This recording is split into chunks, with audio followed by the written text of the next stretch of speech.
Quem já abriu aí em Daniel capítulo 5, diga amém. Então, se você não abriu ainda, pode abrir lá para o livro do profeta Daniel.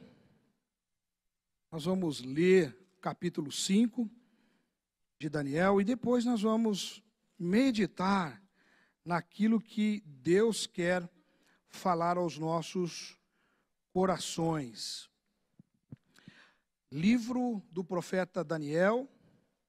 Eu vou ler apenas os versos de 24 em diante, mas eu queria que todo o capítulo 5 de Daniel, você ficasse aberto, você olhasse aí, não é?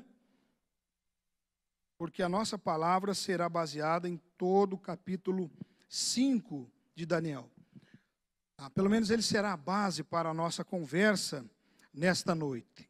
Profeta Daniel, capítulo 5, versos de 24 em diante, diz assim: Então, da parte dele, foi enviada aquela mão que traçou esta escritura. Esta, pois, é a escritura que se traçou. Mene, mene, tekel e parsim. Esta é a interpretação daquilo. Mene, contou Deus o teu reino e deu cabo dele. Tekel, pesado foste na balança e achado em falta. Pérez, dividido foi o teu reino e dado aos medos e aos persas. Então mandou Beltesazar que vestissem Daniel de púrpura e lhe pusessem a cadeia de ouro ao pescoço e proclamassem que passaria a ser o terceiro no governo do seu reino. Naquela mesma noite foi morto Beltesazar, rei dos caldeus. E Dario, o Medo, com cerca de 62 anos, se apoderou do reino dele. Vamos orar? Curve sua cabeça, feche os seus olhos. Peça para que o Senhor Deus fale ao seu coração. Pastor Jeremias Pereira da Silva, homem de Deus, pastor da 8ª Igreja Presbiteriana de Belo Horizonte, ele diz o seguinte: diante da palavra de Deus, da pregação, o que importa mesmo é o que você vai decidir, o que você vai fazer com aquilo que você ouviu. Então eu gostaria de convidar você a orar comigo. E eu queria que você repetisse em voz alta esta oração, dizendo assim: Senhor Deus, se o Senhor falar comigo aqui hoje, eu vou te obedecer. Amém? Glória a Deus. Então vamos lá. Vamos avançando aqui, porque, irmãos, nós estamos no final do ano, e final do ano é uma época que a gente precisa fazer avaliações, né? A gente precisa fazer essas avaliações. E eu queria usar esse texto a partir disso. O texto de Daniel, capítulo 5, narra a história deste rei, Beltesazar, neto de Nabucodonosor. Nabucodonosor é mais conhecido, não é isso? E aí a gente tem como referência melhor Nabucodonosor. Beltesazar está ali reinando, ele está no seu governo, e um belo dia ele resolve fazer uma grande festa pessoal. Ele bebe demais, e é por isso que a Bíblia diz que a gente deve fugir do vinho, não é? Se abster do vinho, porque nele há contenda. A gente não deve se embriagar, não é isso? Do vinho. E isso fica uma lição para nós. A embriaguez tira a nossa razão. Tudo que você usa, não é, que tira a sua razão, te atrapalha. E esse homem, então, se empolgou naquela festa, bebeu demais, ficou bêbado, e aí, irmão, surtou. Não dá para ler, eu não quero ler todo o texto aqui, mas se você for ler depois, você vai perceber isso. O camarada viajou. Qual foi a ideia que ele teve? Seu avô, Nabucodonosor, quando tomou, não é, a Jerusalém, ele pegou do templo que estava em Jerusalém, do templo de culto ao Deus eterno, ele pegou os utensílios do templo e levou para lá, para a Babilônia. Beltesazar, nesta hora, embriagado, resolveu fazer algo. Teve uma ideia brilhante. Ele quis usar os utensílios para tomar o vinho, para usar no jantar, afrontando desta forma o Deus eterno. Porque ali, se você ler no contexto, capítulo 5, não é, houve idolatria, manifestação, né, de todo tipo de prática que aborrece a Deus. E é por isso que, ao final do capítulo 5, aparece esse juízo. Beltesazar vê uma mão escrevendo na parede. E a escrita é essa que nós lemos: Mene, Mene, Tekel e Parsim. Uma sentença sobre a vida dele. Porque ele, durante toda a sua vida, certamente, não fez aquilo que a palavra de Deus recomenda. E eu queria ler com vocês alguns textos mais das Sagradas Escrituras. Já lemos esse texto aqui de Daniel, capítulo 5, mas lá em Hebreus, capítulo 10, versos 30 e 31, diz assim: porque bem conhecemos aquele que disse, minha é a vingança, eu darei a recompensa, diz o Senhor. E outra vez o Senhor julgará o seu povo. Horrenda coisa, diz o autor aos Hebreus, horrenda coisa é cair nas mãos do Deus vivo. E se não bastasse isto, Paulo, escrevendo aos Gálatas, no capítulo 7, ele vai dizer, não erreis. Deus não se deixa escarnecer, não se deixa ser zombado. Porque tudo que o homem semear, isso também colherá. E aí, irmãos, eu queria, como ponte, usar o texto de 1 Coríntios 11, verso 28, quando o apóstolo Paulo vai dizendo o seguinte: examine-se, pois, o homem a si mesmo, e assim coma deste pão e beba deste cálice. Quero extrair deste versículo a parte que diz: examine-se, pois, o homem a si mesmo. Certamente, Beltesazar não fizera. E é por isto que Beltesazar agora está sendo julgado pelo próprio Deus. E como eu disse, nós estamos no final do ano, e final do ano é uma época oportuna para a gente considerar e pensar como a gente está vivendo a nossa vida e, a partir disso, colocar na balança aquilo que a gente tem feito. E a proposta que quero fazer para a nossa reflexão nesta noite é exatamente isso. É tempo de balanço. Alguém trabalha no comércio? Deixa eu ver. Vamos lá, me ajuda aí. Alguém não, com certeza alguém. Quem trabalha no comércio? Deixa eu ver. Faz balanço no final do ano? Ninguém? Quem lá na sua empresa faz balanço? Deixa eu ver. Faz balanço. Tem que fazer, não é, Maurício? Chegou o final do ano, tem que ver como é que foi, quanto entrou, quanto saiu, o que está dando certo, o que não está. Para o ano que vem, no próximo ano, planejar melhor, melhorar, não é? O balanço é imprescindível. O pessoal da área de contabilidade sabe bem como é isso, não é isso? O pessoal da área, não é, administrativa, quem tem uma empresa, enfim. A verdade, todos nós deveríamos fazer balanço o tempo todo, com relação a todas as coisas. Então, eu quero propor aos irmãos isto. É um tempo de balanço. Hoje pela manhã, pastor Cândido, nos conduzindo, né, no culto, ele disse algo interessante, né, fazendo referência a um pastor conhecido dele. Ele disse o seguinte: ele disse que esse pastor fazia a seguinte afirmação, né, fez essa seguinte afirmação, que esta época final de ano, início do próximo ano, é a época em que nós mais mentimos para Deus. Eu confesso que quando eu ouvi aquilo, eu falei assim, misericórdia. Porque, irmãos, nós não podemos cair nesse erro. A gente tem que levar muito a sério. E por isso que eu quero propor para vocês isso, tempo de balanço. É tempo de balanço. Estamos chegando no final do ano, essa semana, nós vamos receber nas células, não é? Você, líder de célula, já se prepare aí, não é?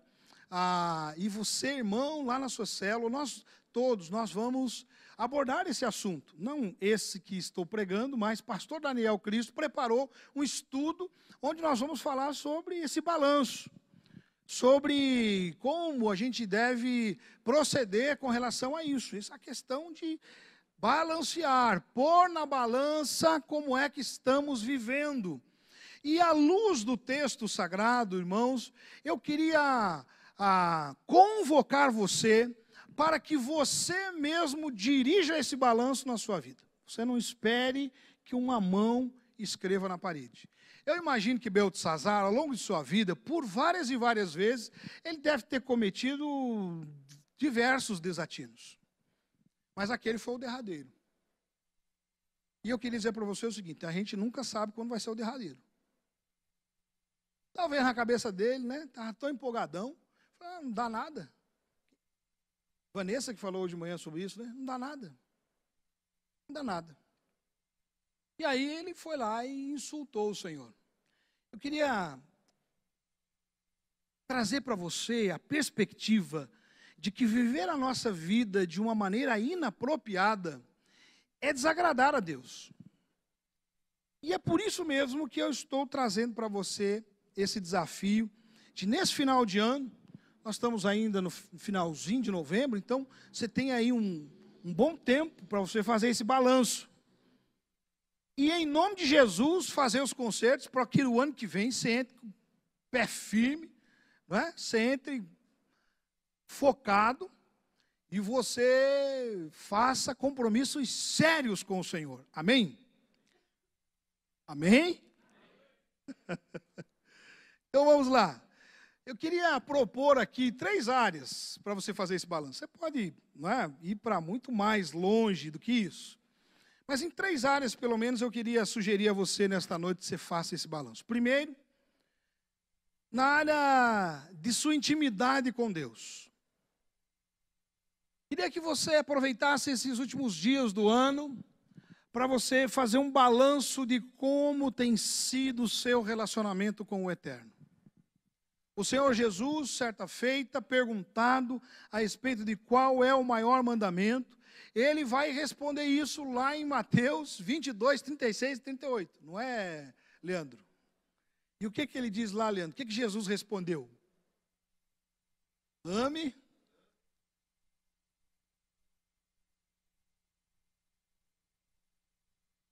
Olha aí, meu queridão. Você viu?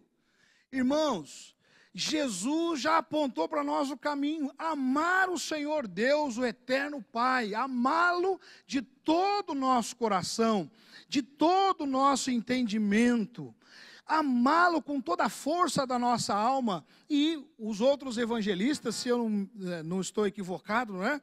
Marcos vai dizer com toda a força. Então, irmão, irmã, querido, querida, quero propor que você faça esse balanço da sua vida, de como você tem vivido a sua vida espiritualmente, o seu relacionamento com o Eterno, a sua intimidade com Deus, porque só ser religioso não é suficiente. Nós precisamos nos relacionar com Deus, fomos criados para nos relacionar com Deus. E a fim de ajudar você nesse balanço, eu queria sugerir o pensamento do Dr. Gregor Friesel no seu livro Retorno à Santidade. Nesse livro ele faz a proposição de 7 categorias de purificação. Porque, irmão, você deve concordar comigo que o maior impedimento na minha vida e na sua vida, para que de fato tenhamos um relacionamento íntimo com Deus, é o pecado. Concorda comigo? O pecado nos cerca de perto. O pecado concorre em nossas vidas para que a gente se afaste do Eterno, para que a gente não viva essa intimidade. E lá neste livro, não é, o Dr. Gregor Friesel, ele trabalha essas 7 categorias. E a primeira categoria que ele linka são os pecados de pensamentos. E pensamento aqui tem a ver com a mente e com o coração. O que está habitando a sua mente? O que está habitando o seu coração? Sinceramente, irmão. Porque é interessante, o Senhor Deus, Ele conhece a nossa mente, o nosso coração. Conhece os nossos pensamentos, Ele conhece os nossos sentimentos. Ele sabe o que é que de fato está por trás. Olhe bem, o eterno Deus conhece até mesmo os nossos pensamentos. A origem, a raiz de todas as coisas em nós. Então não dá para enganar o Senhor Deus. Então é importante você fazer um balanço. Como é que estão os pecados de pensamentos na sua vida? O que que permeia, o que que habita sua mente, o seu coração? Mas ele vai sugerir também uma outra categoria que tem a ver com os pecados de atitudes. São aquelas intenções internas. Às vezes a gente se preocupa tanto com o externo, mas quando ele fala desses pecados de atitude, tem a ver com as motivações interiores. Sabe quando aquela pessoa chega para você e fala assim: tudo bem? Como é que você está? Maravilha? Mas o exterior dele pronuncia uma coisa, mas o interior está pronunciando outra. A pessoa, ela chega assim e ela fala: Deus é bom, Deus é tudo para mim, Deus é a pessoa mais maravilhosa do universo. Com as palavras, exteriormente ela está dizendo isso, mas internamente ela está comunicando outra coisa. E é disso que o Dr. Gregor Friesel trata nesta parte do livro. E é importante a gente perceber que a gente tem que vigiar os nossos pecados de atitudes. Porque Deus conhece a intenção do nosso coração. Misericórdia, irmão. Não dá para brincar com o Senhor.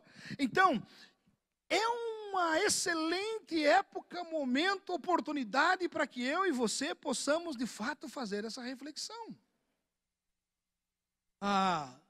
Ele ainda fala sobre os pecados de palavras. E aqui tem a ver com palavras inúteis que a gente usa.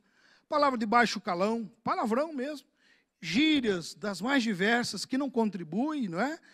Que são onerosas, prejudiciais. Pastor, mas tem umas gírias que são legais. Ok, se é realmente uma gíria tranquila, ok. Mas aqui ele está falando de coisas que ofendem, não é? Que vão contra a santidade do próprio Deus. Tem a ver com mentira. A pessoa fala uma coisa, faz outra. Mas isso é muito sério. Ele está falando sobre pecado de palavra. Tua boca te levando a atrair o dedo de Deus contra você. Por quê? Porque se com a tua boca você não confessar de fato o Senhor, não o adorá-lo e bendizê-lo, se você usar a sua boca para dizer palavras inúteis, esse é o sentido lá, você vai estar atraindo sobre você maldições. Ele ainda fala sobre pecado nos relacionamentos. Sabe, irmãos, aqui tem a ver com ofensas que você fez a alguém. E que você vai deixando passar batido e você vai levando. Outro dia desses, na nossa reunião de pastores, eu estava dando uma palavra e era um aviso. E um pastor, ele pediu para falar e começou a sugerir uma situação com relação àquilo que eu estava dizendo. E eu fui impaciente, cortei o amado, não é? De fato, a palavra dele não cabia ali. E eu cortei a palavra dele de abrupto, aí continuei meu aviso, terminei, me sentei. Quando eu me sentei, o Espírito Santo estava olhando para mim assim.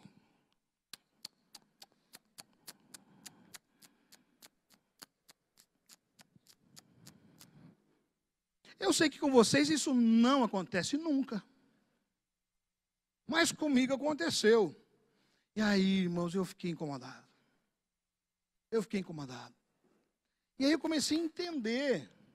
Porque o pastor em questão, ele tinha entendido que a situação estava sendo tratada ali naquele ambiente, que era para ser discutida. Ele não tinha entendido que eu fui chamado para dar um aviso. E aí eu falei: Deus, tem misericórdia, me perdoe. Eu falei: e agora? O que eu vou fazer?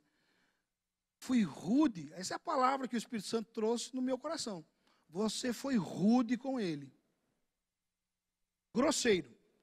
E aí eu falei: Senhor, falar com o irmão depois sozinho não vai dar certo, né? Fiz em público. Aí estava terminando já, de fato esse aviso dele no final. Estava terminando, o presidente chamou alguém para orar. Falei: presidente, antes de orar, o senhor me permite? Permite. Queria pedir perdão para o pastor, porque eu falei. Na hora, eu percebi que o semblante do irmão mudou. Do pastor. Por quê? Ele estava chateado comigo, irmãos. Claro. Poxa, eu cortei ele. Sabe, irmãos, essas coisas que a gente faz. Você faz isso? Coisa parecida? Sabe que o é bom? O o Espírito Santo sempre vai dar um toque na gente, dizer, você foi grosseiro, você agiu indevidamente. Às vezes não é nem agir como eu agi naquela situação ali. Às vezes a sua ofensa é você ignorar a pessoa. Você ignora as pessoas? Mas vamos em frente, irmãos. Sobre pecados nos relacionamentos, existe também o ressentimento. Sabe aquela pessoa que recebeu uma ofensa? Eu acredito que o pastor Jean fez isso comigo. Morreu para mim. Nunca mais. Eu sei que não tem gente aqui assim, de jeito nenhum. Mas é disso que o Dr. Gregório Friese está falando lá. Pessoa que fica ali ressentindo, ela sentiu aquela palavra, aquela atitude, né? Aquela ferida que foi feita, mas ela tem prazer em ficar ressentindo. Moço, imagina você dar uma martelada e você ficar se martelando, né? Ressentindo, é isso o sentido de ressentimento.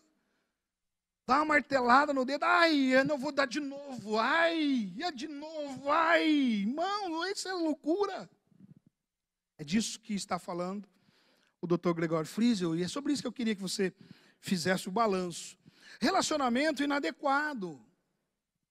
Um relacionamento amoroso inadequado. Que não deve acontecer. Você sabe que não deve levar à frente, adiante. Deus já falou isso com você, não é? Você precisa considerar, põe na balança. Querido, não espera o Senhor fazer isso. Por isso que eu invoquei o texto de 1 Coríntios, porque Paulo diz, olha, examine-se, pois, o homem a si mesmo. É um privilégio que nós temos de fazer a nossa autoanálise. Não vamos esperar que as coisas aconteçam. Relacionamentos familiares quebrados. O pai que não fala com o filho que não fala com o pai. Irmãos que não falam como irmãos. Talvez até marido, esposa, não é?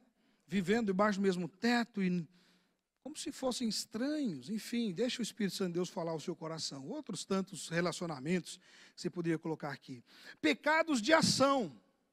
Irmão, o pecado de ação tem a ver com quebrar a lei de Deus. Aquilo que a Bíblia diz que é errado, é errado. Vamos pegar lá os 10 mandamentos? Então você pega os 10 mandamentos lá. Diga alguém para mim aí um dos mandamentos lá dos 10 mandamentos. Vamos lá. Não roubar. Está dito, não roubarás. Irmão, se você roubar, você está quebrando a lei de Deus. Está quebrando a lei de Deus. Pastor Mauro, não roubo, não. Paga o imposto direitinho? Ah, pastor, mas é exorbitante. Não importa. Precisa pagar. E outras coisas que você pode imaginar. Um outro aí, vai lá. Me ajude. Só quem roubou, né? Não matar, seja lá quem for, né? Quem não roubou também. Não matar. Está dito, não pode matar. Aí eu queria, obrigado, viu? Sabe por quê? Porque às vezes a gente pensa, não, nunca matei ninguém. Talvez fisicamente você nunca tenha matado alguém, mas será que você já não matou alguém de outras formas? Porque às vezes a gente mata as pessoas sem precisar dar tiro, sem precisar dar uma facada, sem precisar dar um golpe. Não é verdade? Será que você não está matando alguém? Reflita aí, querido. O jeito de você tratar a pessoa, de repente você está sufocando, está oprimindo alguém de tal forma que está matando a pessoa. Pensa aí. Vamos em frente. Pecado de omissão. Esse pecado passa batido, irmãos. Esse pecado passa batido, porque a gente fica pensando nos 10 mandamentos, né? Pensa no desdobramento dos 10 mandamentos, pensa lá nos outros que estão mais claros e tal, e esses aqui a gente vai deixando passar desapercebido. Sabe o que a Bíblia diz? A Bíblia diz o seguinte, quem sabe fazer o bem e não faz, comete pecado. O bem, irmão, que você sabe que você tem que fazer e você não está fazendo, é pecado. Qual é o bem que você deveria estar fazendo e você não está fazendo? O Espírito Santo de Deus consegue te lembrar de alguma coisa?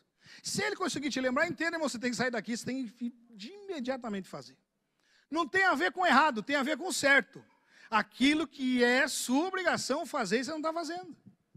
Pecado de omissão. E por fim ele fala sobre pecados de autocontrole e autoconfiança. E com certeza a humanidade tem, não é, se lançado para essa direção nos nossos tempos mais do que nunca. É a autossuficiência, é a autonomia de Deus, é agir pela carne, é fazer aquilo que você quer fazer. Você sabe que é errado? Você sabe que você não deve fazer? Ah, você fala, eu vou fazer, vou fazer, mesmo sabendo que está errado. Vou lá e vou fazer. Sabe, irmãos, isso é pecado. Estas coisas todas atrapalham, impedem a nossa intimidade com Deus. Como é que a gente combate isso, irmãos? Com leitura da Bíblia, com oração. Irmão, nós começamos o ano e eu lembro que eu fiz um desafio aqui para a igreja, de você ler a Bíblia esse ano. Não vou nem perguntar quem é que, né, levou a cabo e tal. Mas, irmão, pensa. Tem um negócio interessante, né? Se você entrar no Facebook, no Instagram, e você pesquisar ali, ele vai dizer para você quanto tempo você está gastando por dia no Instagram. Sabia não? Sabia? Olha, tem lá uma parte, o duro é isso, né? Esses camaradas que não manja tanto assim, né? Ó, tô aqui, ó, rapidinho aqui. Tempo gasto. Média minha. Consegue ver aí, Edmers? Quanto? Não consegue ver. 35 minutos. Todo dia eu estou gastando 35 minutos só no Instagram, hein? Imagina os outros, né? WhatsApp e outras coisas. Irmão, se você tiver coragem, faça isso em casa, tá? Dê uma olhadinha lá. Claro que eu uso o Instagram, irmãos, muito para ver como é que os irmãos estão, o que estão postando, para dar um up lá para o irmão. Yes! Duro que tem, essa faca tem dois gumes, né? Porque se esquecer um, você está lascado, né? Ou o pastor curtiu a foto do Zé, mas não curtiu do João. Aí lascou tudo. Mas eu tento o máximo que eu posso, irmão. Se eu não fiz é porque não apareceu para mim, não consegui, tá? Mas vou lá para dar um apoio para os irmãos, às vezes postar alguma coisa, ver o que alguém está postando, enfim. Os avisos da igreja, as comunicações. Mas você vê, eu não uso tanto, e ainda assim 35 minutos, a média. Às vezes baixa, às vezes sobe, mas está aí. Então, se a gente gasta 35 minutos num aplicativo, e eu confesso que é o que eu mais uso, é o Instagram, se a gente gasta 35 minutos, que desculpa você vai dar para Deus? Ah, Deus, não tive 10 minutos para eu ler a Bíblia, para eu orar. Entende isso, irmão? Ah, pastor, mas o Instagram para mim é trabalho. Amém, glória a Deus. Mas não tem 10 minutos, 20 minutos, meia hora para você ler a Bíblia, para você orar, falar com Deus? Você entende, irmão? A gente quer ser abençoado por Deus, a gente quer que Deus, não é, prospere a nossa vida. Aí Josué 1,8 vai dizer o que tem que fazer para prosperar, é ou não é? Eu sei que tem uns irmãos aí que sabem, né, Orivaldo? Vamos deixar eles curiosos para eles irem lá procurar. Quer o receita para prosperidade? Quer a receita para prosperidade? Anota aí, vou dar um segundinho para você anotar. Vai lá, Josué 1,8, anota lá. Pastor Edion, é verdade ou não é? Diz lá em Josué 1,8, não é? Um segredo para a prosperidade? Está lá, não está? Aí, ó, viu? Você está indo atrás de tanta coisa aí, coaching, não sei das quantas, não sei para onde aí. Vai lá, leia lá, Josué 1,8. Você vai ver o que é que diz lá em Josué 1,8 e você vai aprender. Enfim, irmãos, nós temos que gastar tempo com o nosso Deus. Então eu queria que você fizesse esse balanço da sua vida nessa área. Mas queria também propor a você que você faça um balanço sobre a vida eclesiástica. Como é que está o seu envolvimento com a igreja de Cristo, o povo de Deus? Nós fazemos parte de um povo, irmãos. Nós fazemos parte de um corpo. A Bíblia diz, Paulo diz isso, que a igreja de Jesus é como um corpo. Nós fazemos parte de um corpo, onde Cristo, Ele é o cabeça, Ele é o líder. Jesus Cristo, o Filho de Deus, o nosso Senhor, Ele é o cabeça, Ele é o líder. E Ele age, Jesus, por meio do corpo. Quantos de nós têm vivido a sua vida cristã independente, autônoma, como se ele não precisasse do corpo? Quando nós somos salvos, nós somos inseridos neste contexto, no contexto do corpo de Cristo, da igreja. E se nós esperamos, irmãos, que Deus nos abençoe, que as coisas fluam, nós precisamos estar comprometidos com a visão e com a missão deste corpo. Sabe, irmãos, a vida na igreja, ela não é o mesmo que pertencer a um clube. Lions, Rotary ou qualquer outro clube que você imagina, que tiver à mente aí. Não é como participar de um clube onde você só fica ali se as coisas que acontecem lá te agradam, se está de acordo com o que você gosta. Não. A igreja de Jesus, ela é o corpo de Cristo e nós fomos inseridos, enxertados. Pensa naquela plantinha que foi enxertada na outra. Você faz parte, você tem que estar ligado. Você não vai receber vida se você não estiver ligado ali. E eu quero dizer uma coisa a você. Se você acha que você pode desenvolver espiritualidade, relacionamento com Deus fora da igreja de Cristo, eu quero dizer a você, você está enganado. Por quê? Porque a igreja, ela é o corpo de Cristo. E nós só seremos alimentados, só receberemos a seiva, se estivermos ligados a este corpo, que foi o próprio Cristo quem fundou na terra. Não foi homem, foi o pastor Jean, o Zé, o João, o Joaquim, qualquer líder religioso que se venha à sua mente. Não fomos nós que criamos. Nós estamos aqui agora, vamos passar. E a igreja de Jesus vai continuar, e ela vai ficar, até que Jesus venha buscá-la. Amém? Ela é o corpo de Cristo, e fazer parte da igreja é parte integrante do nosso compromisso com o próprio Deus, com o próprio Cristo. Pertencer à igreja de Cristo implica em subordinação, em ser subordinado à ação de Cristo, manifesta através dessa igreja, através do corpo de Cristo. Aí, irmão, eu queria dizer para você o seguinte: a nossa igreja, Igreja Batista no bairro Novo Mundo, esta igreja que foi fundada no dia, guarda a informação, daqui a pouco eu vou te perguntar, hein? Que foi fundada lá no dia tal. Esta igreja, ela tem uma visão, irmãos. A visão desta igreja é ser uma igreja bíblica, uma igreja relacional. Significa que as pessoas são importantes para nós. Ser uma igreja relevante. Esse material eu trouxe aqui junto comigo, sabe por quê? Porque esse material aqui a gente usa com as pessoas que estão chegando para a nossa igreja. Próximo domingo, nós teremos aqui em nossa igreja batismos. E entre as pessoas que serão batizadas está o Jefferson. E o Jefferson, estudamos a última lição essa semana, né, Jefferson? E exatamente falando sobre isso aqui, ó, o que é a igreja batista no bairro Novo Mundo, o que a gente crê, o que a gente pratica, o que a gente acredita, como ela funciona. E aqui está dito exatamente isso, que nós temos como intenção, não é, pregar o evangelho, anunciar as boas novas, ser uma igreja bíblica que leva as pessoas a boa mensagem do evangelho de Jesus, que integra essas pessoas. Nós estamos dizendo no nosso documento que nós queremos que as pessoas venham e fiquem aqui. E para isso a gente vai receber bem, a gente vai amar e vai beijar, a gente vai dar presente, não é? E a gente vai pegar o endereço dela e vai chamar ela para vir para a célula, porque nós queremos que as pessoas conheçam o mesmo Cristo que nós conhecemos. Esta é a nossa visão. Esta é a nossa visão, ser uma igreja bíblica, relacional, relevante, visando a transformação de pessoas, para a gente botar no jornal, para a gente botar na mídia, não, para a glória de Deus, para que o nome de Deus seja glorificado. Eu sempre digo, vocês sempre vão me ouvir dizer isso, os batismos, eles são o gol da igreja, sabe por quê? Porque, irmãos, a Bíblia diz que há festa no céu, quando uma alma se arrepende, se converte. Quando uma pessoa crê, quando uma pessoa se converte a Jesus Cristo, uma pessoa é salva, há festa lá no céu. Então, irmãos, é isso que nós celebramos. Não é o fato que a gente é uma igreja, né, isso, aquilo, outro. Não, é o fato de que pessoas têm sido, que pessoas têm glorificado a Deus através de suas vidas. Mas nós também temos uma missão. Qual é a missão nossa?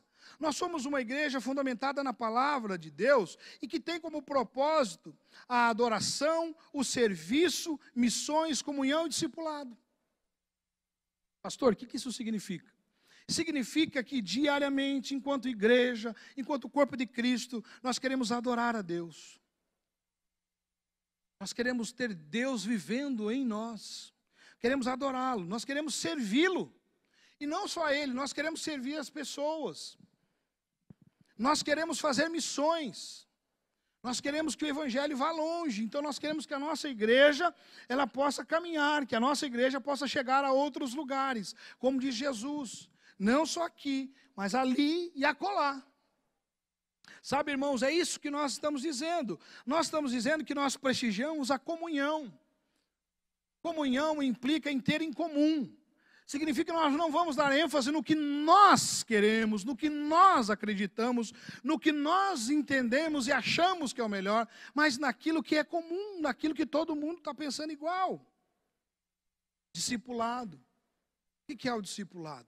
Irmãos, o discipulado é vida na vida, é você derramando daquilo que Deus te deu na vida de outra pessoa. Nós estamos terminando um grupo de discipulado chamado Cada Homem um Guerreiro. E cada homem, membro dessa igreja, cada homem que tem congregado nessa igreja, cada homem que tem participado aqui, está convocado para ser um guerreiro. Amém? Faltou aqui o Everton para dar o grito, né? Muito bem. Temos que eleger alguém para ficar aí no lugar do Everton. Quando falar, Luizão, você é o cara. Cada homem é um guerreiro, amém? Amém. Muito bem, isso aí. Nós queremos que cada homem seja um guerreiro, um valente, um homem de Deus. Então, ano que vem nós vamos desafiar vocês. No dia 10 de dezembro nós vamos ter aqui a formatura na igreja, não é isso? O pessoal vai estar aqui e ano que vem você pode preparar. Alguém vai chegar em você e vai te convidar para você participar disso. Mas a nossa igreja, ela tem também valores muito claros. E eu quero passar rapidinho aqui nisso. Nossos valores são a Bíblia como palavra de Deus, como única regra de fé e prática. Irmãos, nós não temos um caderno de catecismo. Nós cremos na Bíblia. A Bíblia é a palavra de Deus. Ela é, não contém, não é partes. Toda ela, até aquilo que a gente não gosta. Você já encontrou alguma coisa que você leu na Bíblia que você não gostou de ler? Vamos ver. Alguém já leu e falou assim, puxa, esse aqui podia não estar aqui. Alguém já leu isso? Deixa eu ver, vamos ver. Ninguém? Vocês são todos. Duvido, irmão. Eu já passei nos textos que eu falei assim, Senhor da glória, podia não estar aqui isso aqui, né? Mas está. E se está, eu, Jean, vou obedecer. Pastor Edilma, é só nós dois mesmo que encontramos coisa na Bíblia que a gente queria que não tivesse ali. Os outros, ninguém mais. Veja bem, irmão, nós somos esse tipo de igreja, e é isso, esse é o nosso valor, a Bíblia como única regra de fé e prática, e a gente quer continuar crescendo nessa direção. Jesus, Ele é o Senhor da igreja, é isso que nós cremos, Jesus é o Senhor. Nós vamos completar 67 anos, como foi dito, né? E nós temos ainda, é um privilégio, uma igreja de 67 anos, ter membros fundadores. Pelo menos o irmão Amauri, eu lembro que é fundador. Tem mais algum membro fundador? Alguém me ajuda ali? O Amauri eu tenho certeza, né? O Amauri nós temos certeza. O Amauri é membro fundador. Isso significa que há 67 anos atrás, quando a igreja foi organizada, ele estava presente lá, era membro da igreja. Olha que benção. Veja bem, irmão, embora é um privilégio, uma honra, o Senhor da igreja não é esse grupo, não são esse grupo de irmãos lá fundadores. Não são os irmãos que estão há mais tempo na igreja. Não são aqueles que estão aqui há 10, 20, 30 anos. Não é o pastor. Não são os pastores. Não, o Senhor da igreja é Jesus. Jesus é o Senhor. É Ele quem lidera. Sabe, irmãos, nós temos como valor a santificação. Nós queremos nos purificar, nos santificar, melhorar. Nós queremos que a versão 2024 seja melhor que a versão 2023. Amém? É isso que nós queremos. Santificação. Sabe, irmãos, nós queremos ser cheios do Espírito Santo. Amém? Aleluia.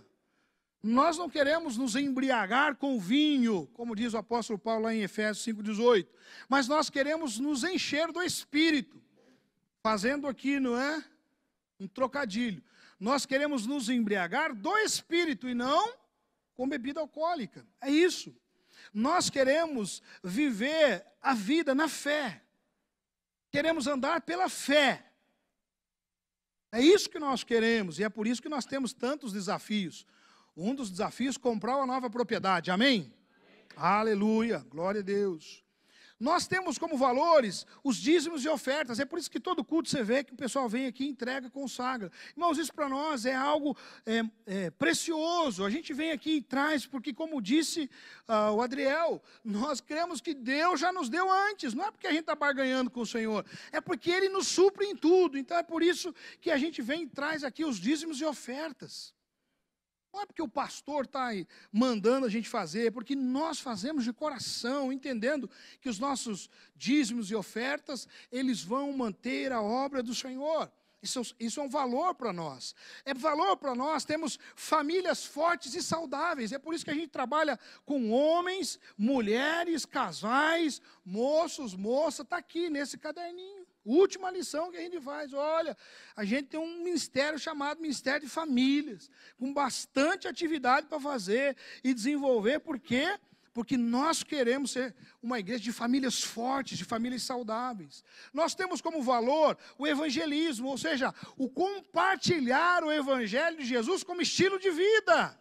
Nós queremos que através de nossas vidas, outras pessoas também conheçam de Jesus. Nós queremos ser como aquela mulher, a mulher samaritana, que conheceu Jesus, foi tocada por Jesus, teve a sua vida transformada por Jesus, e agora ela foi até a cidade compartilhar com os cidadãos daquela cidade, os seus concidadãos, a compartilhar com eles da mesma experiência, da fé que ela alcançou, da obra que Jesus fizera em sua vida, e é isso que nós queremos também. Sabe, queridos, nós, enquanto igreja batista no bairro Novo Mundo, nós queremos fazer tudo mesmo, para a glória de Deus. Então, a gente trabalha para a glória de Deus. Se a gente come para a glória de Deus. Se a gente está passeando, a gente está passeando para a glória de Deus. Tudo que nós fazemos, nós queremos seja para a glória de Deus. Amém? Isso nos ajudará, porque se a gente quiser pensar em fazer alguma bobagem, a gente vai pensar assim, isso aqui vai glorificar o nome do Senhor, e isso vai afastar a gente do erro, do engano. Então, olhe como vale a pena fazer esse balanço, pensar sobre isso. E a última área que quero compartilhar com vocês, sugerindo que você faça esse balanço na sua vida, é a área social. Entendendo essa área social como o seu contato com a sociedade. O seu contato com os seres humanos, os demais seres humanos na face da terra. Incluindo e principalmente aqueles que não abraçam a mesma fé que você. A Bíblia vai dizer que nós estamos nesse mundo de passagem. A Bíblia diz que nós somos peregrinos neste mundo. Esta vida terrena, para quem crê em Jesus Cristo, é uma vida transitória, passageira. Por isso o salmista diz que melhor que se vive a 70 anos, o que passa disso é enfado e cansaço, segundo a leitura dele. Mas nós estamos desafiando essa leitura dele, né? Nós estamos querendo chegar no 100, amém? Tem mais alguém? Pelo menos o Christian, ele ouviu amém, né, Christian? Vamos chegar no 100, né? E as nossas esposas que tratam de viver junto com a gente até o 100 também. Muito bem. Mas ainda que a gente viva 100 anos, meu bisavô viveu 103. Ainda que a gente viva tudo isso, ainda assim é passageiro, é pequeno, é curto. Comparado com aquilo que Deus tem reservado para nós, porque Deus tem para nós a eternidade. A vida que Deus nos ofereceu em Cristo Jesus não é só uma vida boa aqui na terra, não. É uma vida boa para sempre. É isso que eu e você precisamos entender. Mas ainda que a gente viva debaixo desta perspectiva, nós não podemos deixar passar desapercebido o fato de que nós estamos inseridos no mundo, nós pertencemos a este mundo. E enquanto aqui nós estamos, nós precisamos contribuir de um modo ou de outro para que esse mundo melhore, amém?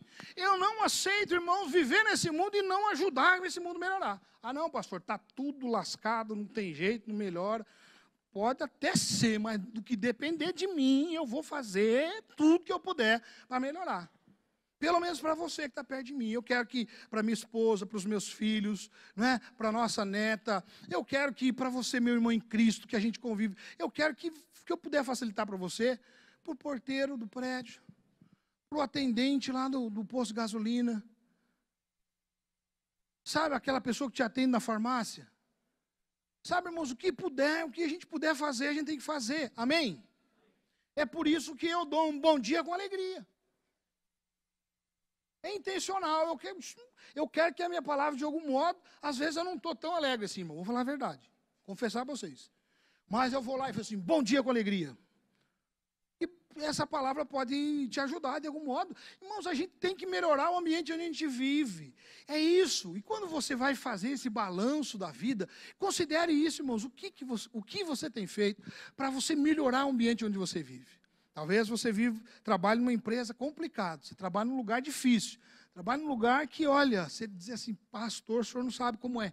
Queridão, queridona, o que você pode fazer para melhorar aquele ambiente? Você pode fazer para melhorar o ambiente do seu condomínio, da sua rua, do seu colégio, da sua faculdade, na sua faculdade. O que você pode fazer para melhorar a vida neste mundo? É isso que eu e você precisamos fazer. Querido, nós precisamos nos preocupar com os que têm mais necessidades que a gente. Você precisa se preocupar em ajudar de fato. E sabe, irmãos, eu fico pensando, às vezes é mais fácil você pegar e dar umas moedinhas no sinaleiro do que se importar com aquela pessoa.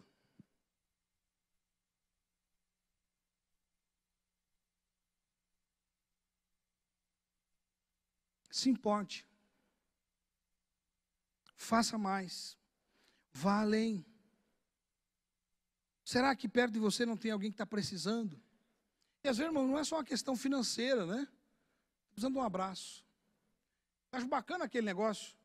Eu acho que eu já fiz esse desafio aqui, né? Se já fiz, vou fazer de novo. Eu estou assim, não estou lembrando algumas coisas, não lembro. Não sei por quê. Quem sabe? Vamos fazer isso aí, a igreja. Vamos lá na 15, ou sei lá eu, com outro lugar. Com uns cartazinhos assim. Abraço grátis. Obrigado, Leandro. Bora? Quem falou bora? Ô, glória! Ei, Isabel! Não, você já viu o vídeo disso? A gente vê, né? Curte e tal. Mas o que você faz, irmãos? Eu acho legal. Talvez o cara está com a intenção de, né, gravar isso por lá na internet e ter vários views e tal. Seja lá o que for. A verdade é que para aquela pessoa que precisava de um abraço e ganhou um abraço aquele dia, fez diferença aquele abraço. Irmão, o que eu e você podemos fazer para melhorar, sabe? Tantas coisas a gente pode fazer para melhorar. E a gente precisa se preocupar com quem está ao nosso redor. Um bom dia, irmãos, um sorriso. Ajuda, não ajuda? Sabe por quê? Porque eu e você somos sal e luz. A Bíblia diz que a igreja de Cristo é sal e luz. Nós somos sal e luz. Quero concluir esta palavra dizendo a você que, como corpo de Cristo, servos de Jesus, nós não podemos esquecer de impactar as pessoas. Eu me lembro que no final do ano passado, nós recebemos um coraçãozinho. E nós assumimos o compromisso de entregar esse coração para alguém e dizer para essa pessoa que ela era amada de Deus. Quem fez? Deixa eu ver. Olha, glória a Deus. Tem gente abençoada aí, ó. Glória a Deus, aleluia. Tem alguém que recebeu o coraçãozinho e está aqui? Oh, glória a Deus, Márcia. Olha lá, irmãos. Que legal. Você sabe por quê? Ano passado nós fomos desafiados pelo Ministério de Adoração de nossa igreja a levar um coraçãozinho e compartilhar com alguém dizendo, olha, Deus te ama. E várias pessoas levantaram a mão dizendo que elas fizeram. E eu sei que a pessoa que recebeu o seu coraçãozinho, em algum lugar ela está aí. O fato de você ter feito isso fez diferença na vida dela. E louvado a Deus que a gente tem a Márcia aqui com a gente. Hoje é membro da nossa igreja. Olha só. De um ano para o outro. Irmãos, Deus é real, Deus é verdadeiro, Deus existe, Deus está agindo no mundo. Deus quer que eu e você nos juntemos a Ele. Por isso, eu queria que você curvasse sua cabeça enquanto o Ministério de Adoração sobe para cá e vai nos conduzir nessa música. Primeira parte da música, nós vamos cantar. Ou primeira vez que cantarmos a música, você vai ficar sentado, com os olhos fechados em oração, dizendo: Pai, o que eu preciso melhorar? Deus, eu quero a vida no meu relacionamento com o Senhor, na minha interação com a igreja, na minha interação com a sociedade. O que eu preciso melhorar, Pai? O que eu preciso fazer? Queria desafiar você, a primeira parte da música, você cantá-la aí sentadinho. Depois, no segundo momento, nós vamos ser conduzidos a nos levantar. Aí você vai se levantar e vai terminar de cantar essa música. Mas eu queria que você fizesse dessa música a sua oração. Eu queria que você, nesta noite, depois de ter orado como você orou comigo, dizendo assim: Deus, se o Senhor falar comigo, eu vou te obedecer. Se Deus não falou com você, queridão, pode desligar aí, viu? Fica à vontade, pode desligar. Pode deixar aí, pode hibernar aí, não tem problema. Mas se Deus falou com você, e você sabe se Ele falou.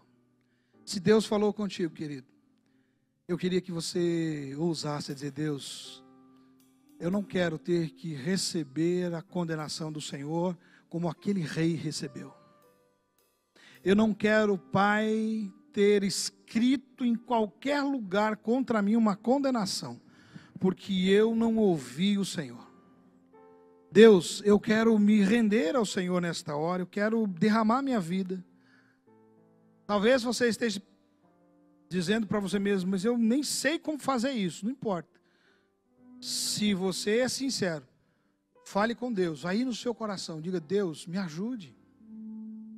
Eu quero, Pai. Eu quero andar contigo, eu quero ser como o Senhor espera que eu seja.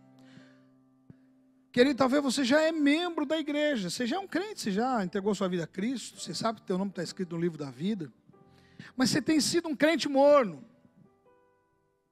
E nessa noite o Espírito Santo de Deus falou ao seu coração que esse tipo de vida não dá para viver, que você precisa ser quente, comprometido totalmente com o Senhor, com a visão de Deus para a igreja dele, a missão que Ele deu para nós, os valores que nós carregamos em nós. Quem sabe, querido, você foi desafiado a fazer algo para mudar o ambiente onde você está inserido. E você não pode sair daqui sem responder ao Senhor. Vamos cantar?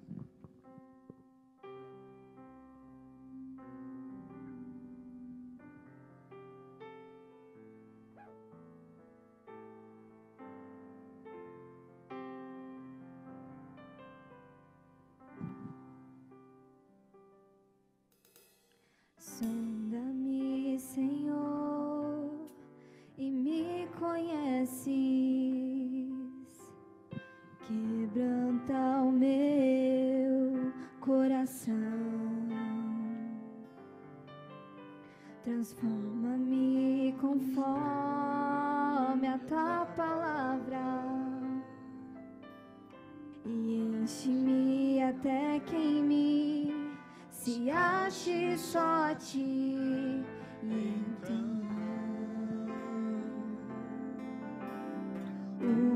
usa-me, Senhor,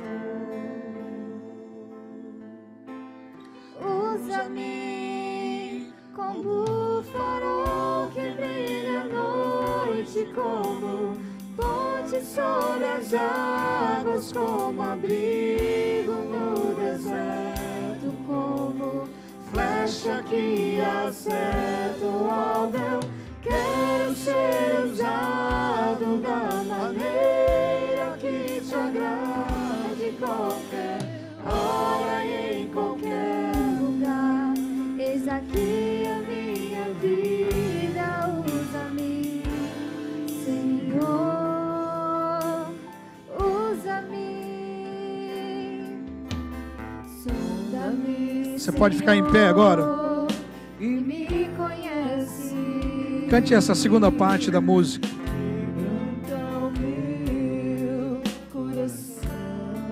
Dizendo: Senhor, sonda-me, vê se há em mim.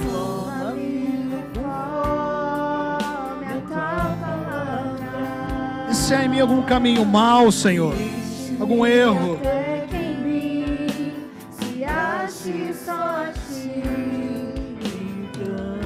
Cante isso ao Senhor e diga: Deus, faz esta obra em mim, Senhor.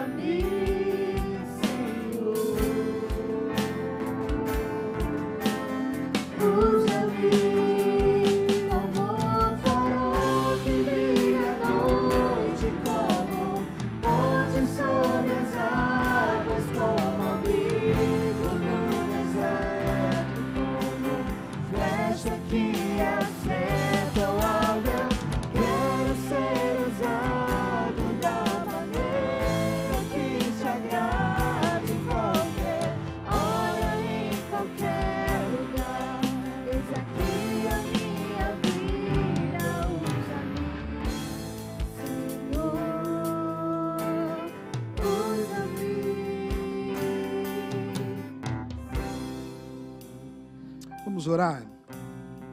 Eu queria orar com você e queria que depois de termos cantado esta música, você pudesse